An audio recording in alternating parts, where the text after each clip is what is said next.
Continuons à développer notre modèle. Nous avons notre facture. On va rajouter une colonne supplémentaire qui va être la date de facture.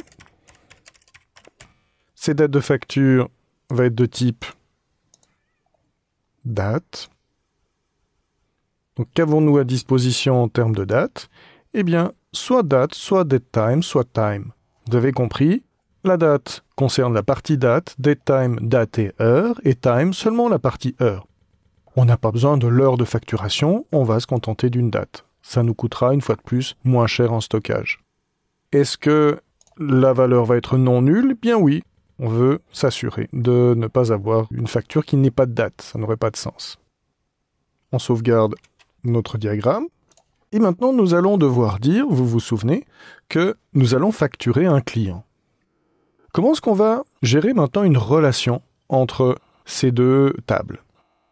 On va ajouter, ici, un type de relation. Nous en avons plusieurs à disposition dans notre diagramme de modèle. Nous avons des relations 1 à 1, 1 à n, c'est-à-dire 1 à plusieurs, et nous avons des relations plusieurs à plusieurs. Vous voyez aussi que nous avons des traits ici qui sont hachés ou une ligne continue. Les lignes hachées, ce sont des relations non identifiantes, non-identifying relationship, et ici nous avons des relations identifiantes. C'est pas très important.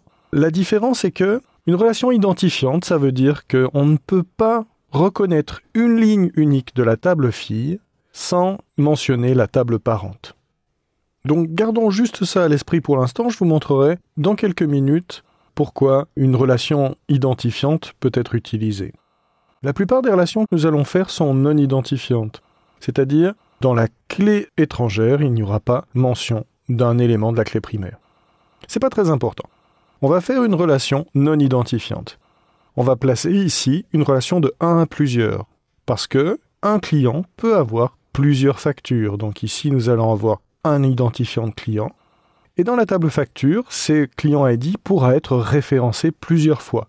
C'est logique. Par contre, dans l'autre sens, bien sûr, c'est pas logique. On ne peut pas avoir une facture faite sur plusieurs clients, en tout cas dans ce modèle-ci. Donc nous allons ajouter une relation de 1 à plusieurs. Je clique ici et je vois en dessous, les instructions me sont données. Sélectionnez la table qui va recevoir la foreign key, FK, foreign key, clé étrangère. Le client, c'est la table qui comporte la clé primaire. La facture, ici, va contenir le client ID. Donc, c'est cette table qui va contenir la clé étrangère. Je clique sur cette table. Maintenant, on me dit, facture est sélectionnée. Maintenant, sélectionnez la table qui sera référencée, c'est-à-dire celle qui contient la clé primaire, qui doit être déplacée dans facture. C'est bien entendu la table client. Et vous voyez automatiquement, le générateur de modèle va créer une relation, où ici, je pars d'une relation de 1 client ID vers, ici, potentiellement plusieurs clients ID. Quand je laisse ma souris, les deux colonnes sont sélectionnées. De plus, la colonne ici client ID a été créée automatiquement. MySQL Workbench l'a nommé en client souligné client ID pour bien indiquer que ça venait de la table client. Mais on n'a pas besoin d'indiquer client ID puisqu'on avait pris le soin de nommer correctement notre clé primaire avec le nom de la table à l'intérieur. De même, le type de données a été choisi ici automatiquement pour correspondre au type de données de la clé primaire. C'est logique. Si je veux faire maintenant une relation entre une clé primaire et une clé étrangère, il faut que ce soit du même type de données. De même, ici, je vais avoir un non nul. Je veux m'assurer que chaque facture soit faite sur un client. Je pourrais, c'est tout à fait possible, d'accepter les nuls. Ça peut être le cas dans une relation où il n'est pas obligatoire d'avoir un client sur une facture. Le fait de mettre une clé étrangère ne signifie pas que je dois nécessairement entrer l'information. Ça peut être inconnu.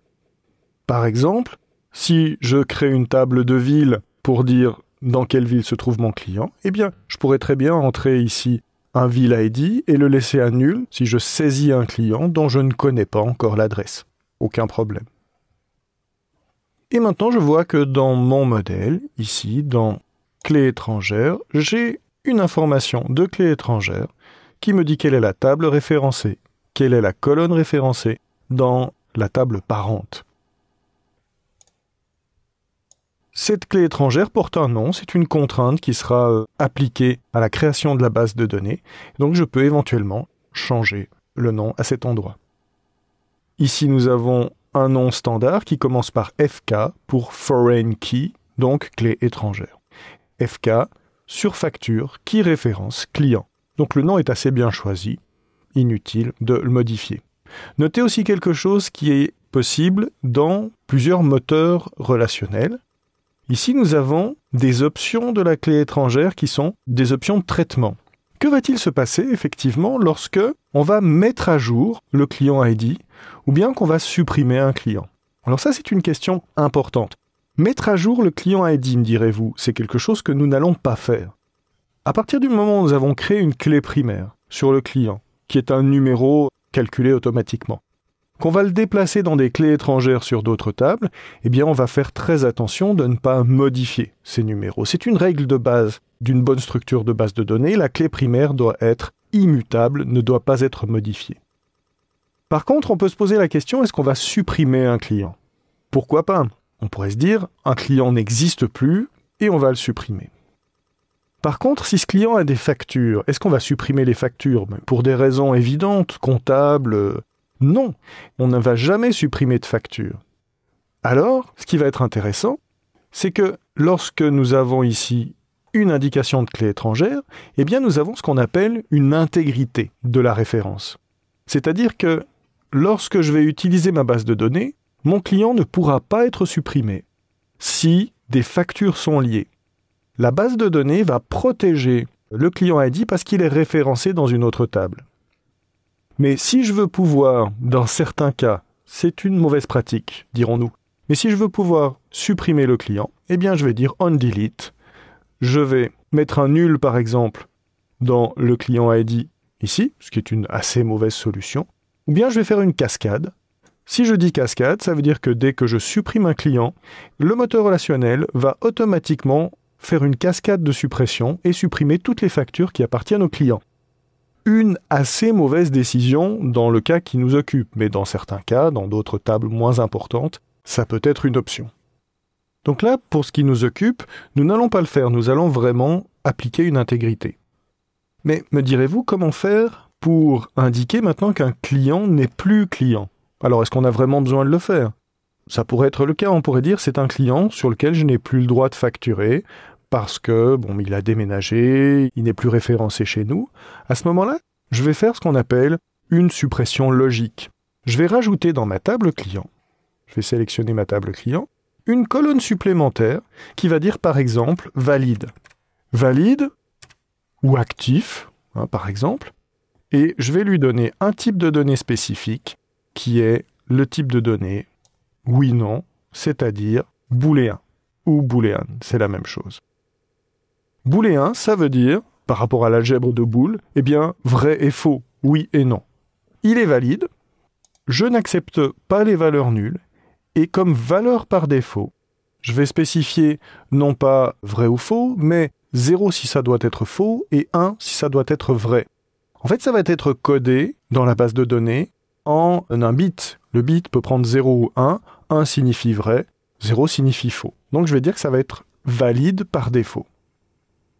Vous voyez, cette partie default ici me permet d'indiquer un type de contrainte, on appelle ça une contrainte, mais en fait c'est une valeur par défaut.